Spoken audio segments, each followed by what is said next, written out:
Well, Happy New Year. It is 2024. My name is Joanne, and I am your hostess with the mostest of this podcast called Life. Welcome to Season 2. That's right. I know it's been a while, but I'm starting off fresh for 2024. So, as I said, it's a new year, and with that new year is where we typically create New Year's resolutions or goals for the year, right? Clean slate, words of the year, resolutions, goals, all that good stuff. But can we be real for just a moment? How many of us really, and I mean truly, end up sticking to these resolutions or goals? We all have good intentions. I do too. Just like this year. I'm going to spend less. I'm going to get into shape. I'm going to stop smoking. The list goes on and on and on for the things that we come up with. If you're like me, you start off with a bang, and maybe 1 or 2 months in, your steps towards those resolutions start to lose their luster, and your want to keep up those goals kind of diminishes and fades away. Can you feel me on this one? I can't be the only one, right? There is a reason why I waited until the end of January to record the first podcast episode for 2024. Not just that I'm running late, although there is a little bit of that. Word on the street is most people tend to either give up their resolution or they become less dedicated to attaining their goals by the beginning of February. That's crazy, right? That's 1 month. Why do you think that is? Is it the pressure of announcing to the world a resolution or a goal and us having to keep up with it while life keeps getting in the way? And it does get in the way.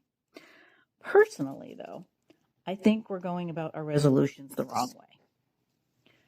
We tend to set the bar way too high, and we set our sights on those end goals, but we kind of fail to focus on the steps needed to get us to that finish line.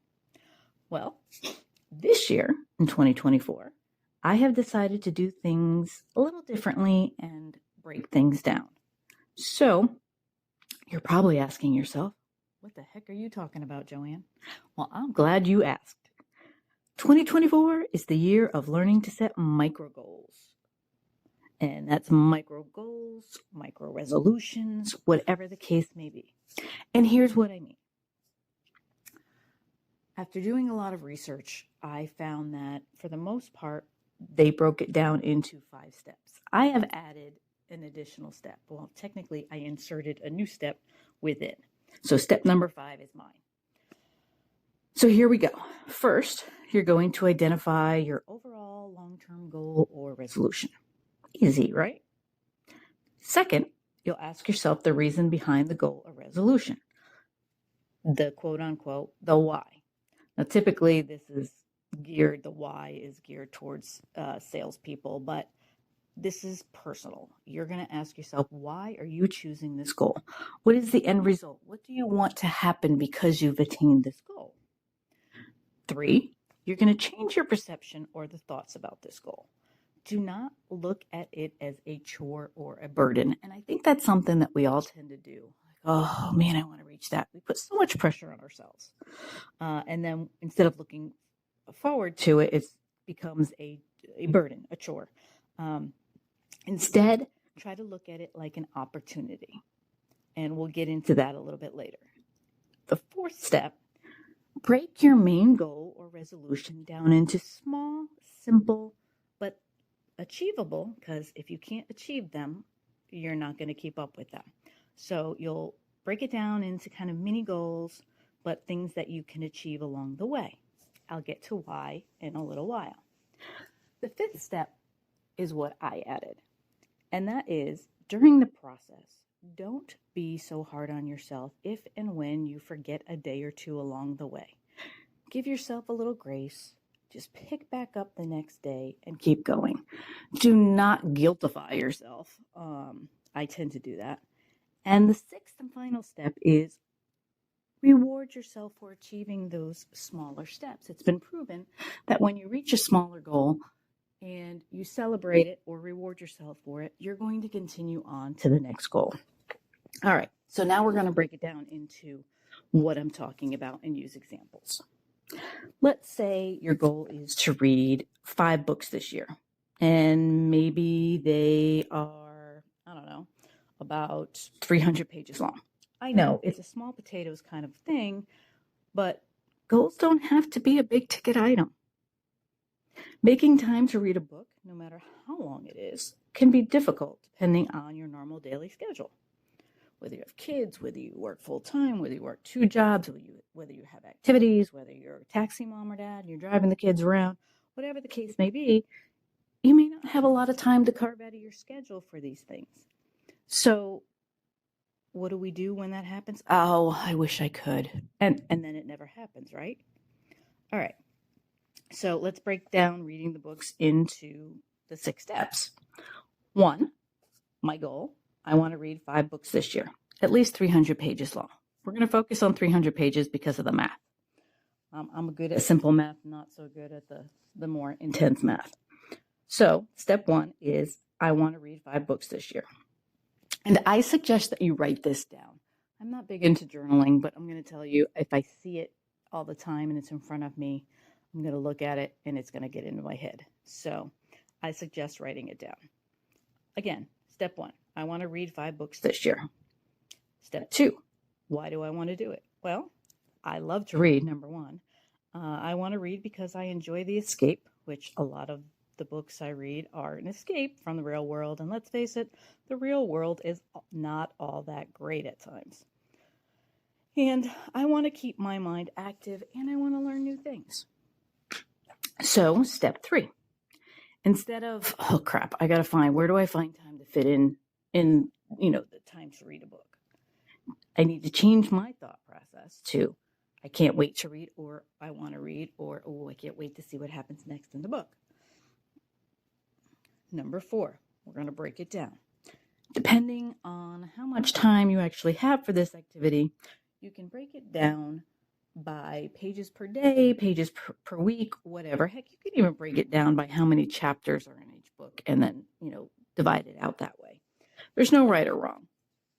All right, let me give you an example. 300-page book, right? You can break it down to 20 pages each day, which if you do the simple math, which I like to do, that's 15 days for 300 pages. If you have a timeline in mind, then you can switch it around. You don't have to do it 15 days consecutive, but just know that it'll take you 15 days reading 20 pages a day for a 300-page book. If you wanted to break that down weekly, you could say 50 pages per week, which equals 6 weeks to read all 300 pages. Now, again, you can break it down however you want, depending on the time that you have, but it's a mini goal that will allow you to get each time that you do it. I won't say each day. Each time that you do it, that you'll be taking a step forward towards reaching that end result. Step 5. Again, this is my inserted goal. Allow yourself some grace. If you happen to forget a day, whether it's planned or not, let it slide. Pick up again tomorrow. Do not beat yourself up. I don't know why we do that. It's a self-goal. Pick back up. Keep going. And step 6, reward yourself. Celebrate that small victory of reading that book. Treat yourself to I don't drink coffee, but a fancy coffee drink. Or heck, why not buy yourself a new book to get started on? So that way you can continue on your goal. Next one, money. We all want to save money. We all want to have money. And when we get older, we want to have money to do things on the side. And let's face it, with prices going up nowadays, it isn't always as easy to put money aside, especially if you're living paycheck to paycheck. Been there, done that. I understand. So let's talk saving money. That's always a goal of mine. Again, I don't have a lot of extra to put aside, but I do want to put some aside. So the one step, I can't speak today. The one step, or step 1 is I want to create a savings for myself. Step 2, I want to save to have money on hand for emergencies, unexpected expenses, or even to treat myself to things I enjoy with with cash instead of using credit cards and then being charged interest on my fun stuff. So step 3 for me is, instead of focusing on where I'm going to find that money, I'm going to try to look at it like a game of where I can find the money here and there, and then watch my account grow. So let's break it down for step 4. Although I don't really have a specific amount in mind that I want to save, I can still find ways to break it down. I personally get paid every 2 weeks. So instead of 52-week savings plan, I can also create a 26-week savings plan. So there are, just so you know, for savings plans, if you just type it in a search engine online, they have 26, 52, they have spreadsheets, they have color in. I prefer the color in. But anyway, for this option, I'm personally going to create envelopes, like I said, or a savings plan that I can color in as I sock away the money. You can also purchase a savings book. Etsy and Amazon have them, where it comes with the envelopes or plastic sleeves with the week numbers on it, or just little stickers that you can put the dates on it, or the amounts. I tend to do better, again, as I said in the beginning, when it's in front of my face. So I prefer that option, the color in sheets that you can find online. With that, I set an amount to set aside every 2 weeks. That's me. Or you can set a goal. $1 every day equals $365 a year.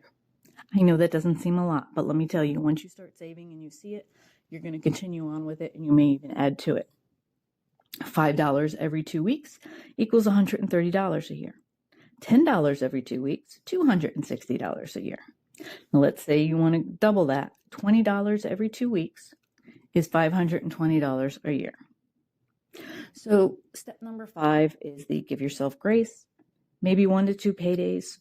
I don't know. I'd rather go out with my friends or whatever, and I'm not able to put that money away. It is okay.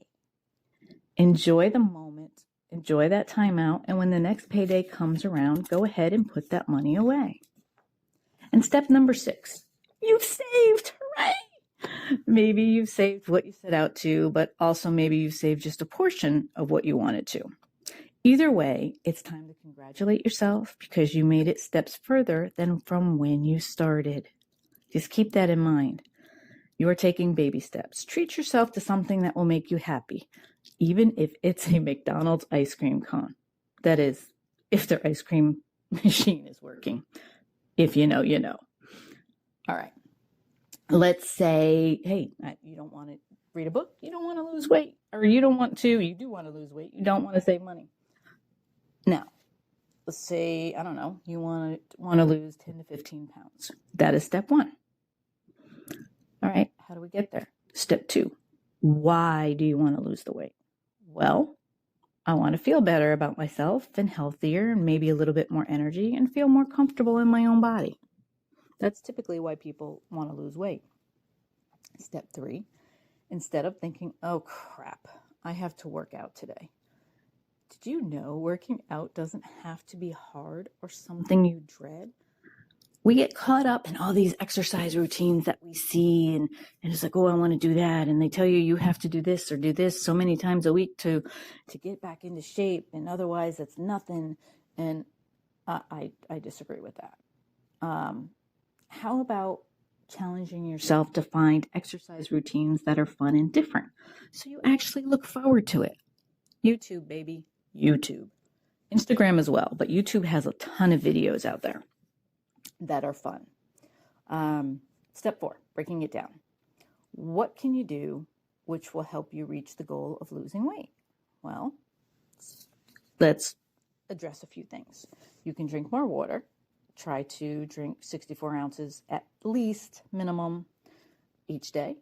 You can cut down on soda or sugary drinks. Notice I did not say give up entirely. For me, I notice if I give something up entirely that I typically enjoy, I'm going to end up crashing and then binging and then just quit my goal. So go ahead and enjoy the drink or drinks, but cut back. Let's say you have 3 to 4 a day. Maybe cut back to 2 or 3 or 1 or 2 each day. Snacks. My kryptonite. I tend to snack at night. So instead of unhealthy snack choices, maybe look for healthier alternatives. I personally love the sweet, salty combo snacks. Kettle corn, love it. Popcorn is my weakness. So I changed from butter popcorn to sea salt microwave popcorn. Or if I'm in the mood, I will pop the corn from the kernels without the additives. Then I will add a half a handful, not even a half a handful of mini dark chocolate chips. For me, it satisfies that craving for sure. So let's continue on with the mini goals. If you're like me, I eat. I would always eat rather until like 9 or so at night. Now I try, air quotes, try to stop eating anything after 7 if I'm able to. Sometimes I cave and I have that popcorn around 8. And you know what? I enjoy every single kernel of it and then start again the next day. Getting the steps in. My goal is 10,000 steps each day. But with winter and I've just been feeling down a little bit, I've been failing miserable at that goal. I'm lucky if I get 5,000 steps. I do what I can in steps and then I start again the next day. Number 5. I'm not going to say I no longer, because there are times I still catch myself beating myself up and I stop it. So stop beating yourself up about it. Don't guilt yourself about not meeting the step goals. Yes, I have that quick moment of guilt, like I said, but push it aside and say, oh, well, tomorrow's another day and I will continue to strive at working at it. And step 6, whether you lose 1, 5, or 10 to 15 pounds that you wanted to from the beginning, celebrate that win. You worked hard for it, and you deserve to be rewarded for it. So in this case, maybe you treat yourself to a pair of new workout shorts, a water bottle, or heck, even new Shocks bone-conducting earphones, which I love, by the way. I listen to music. I don't know if you do, but I listen to music and or when I'm working out. So it's nice to be able to listen and hear my surroundings, so I'm still aware. So let's say, speaking of working out, let's say that you want to do a 5K in April. So you got that, right? 5K? You know you want to do it. Why do you want to do it? Well, I want to say that I've done it, but I also want to work up to doing them more often, because you know what, there's a ton of 5Ks out there and they are fun. So all right, so let's just say you've got 30 days and the mini goals, you want to work up to a 5K, 30 days to work up 1 mile. Okay, that's the short-term goal. I'm going to start out walking around the block. I'm going to walk to the end of the street, depending on where you are and what you're doing. I'm going to walk for 5 minutes. It doesn't have to be big. Mini goals, something that you can achieve. Whether it's 1 day a week, 2 days a week, 3 days a week, just on the weekends, it doesn't matter. Commit to those mini goals and start working towards them. So you can also do the micro goal for today. All right, so today I'm going to set the alarm to get up early, or set the alarm to whatever time of the day that you can go out and walk. I'm going to set my shoes out before bed, if you're getting up in the morning, or even for later on the next day. Little things like that are going to help you get your mindset into doing these things. And the step of changing your mindset, look at it instead of, oh man, I got to go out there. Let's see what I can do today. And once you start doing it, see, oh, I wonder how much further I can get today in those same 5 minutes. Make it a game with yourself. Challenge yourself. Again, the grace, if you miss a day, if you don't do as well, if you're walking slower, you're not feeling it, you're hurting, whatever the case may be, allow yourself that grace. Don't guilt yourself. Get up the next day and start working at it again. And step 6, once you meet that goal, celebrate, because you did it. You actually did what you set out to do. Or if you didn't, it's okay too. You are steps ahead than when you first started. So that is this is a short and sweet one, but that is my first episode of 2024, season 2. And next one will be a little bit longer. I'm going to try to do one a month this year. Again, my goal. So I need to break down those mini goals and work towards it. So 2024, the year of the mini goals. You can do it. Yes, you can. I'm not just saying that. I am proof. I've done it myself, broke it down, so I know the system works. If you have any questions, reach out to me. I'm also on Facebook and Instagram, this podcast called Life. If you want to share your mini goals or how you do the mini goals or what your resolutions are, I can help you break down into mini goals if you need help. So reach out to me, like I said, Facebook, Instagram, or here, any of the podcatchers, and I will get back to you and help you as much as I can. And if you have suggestions, as always, for future podcast episode ideas or subjects, please let me know. So until then, have a great day. Enjoy the rest of the few days of January, and I will see you in February.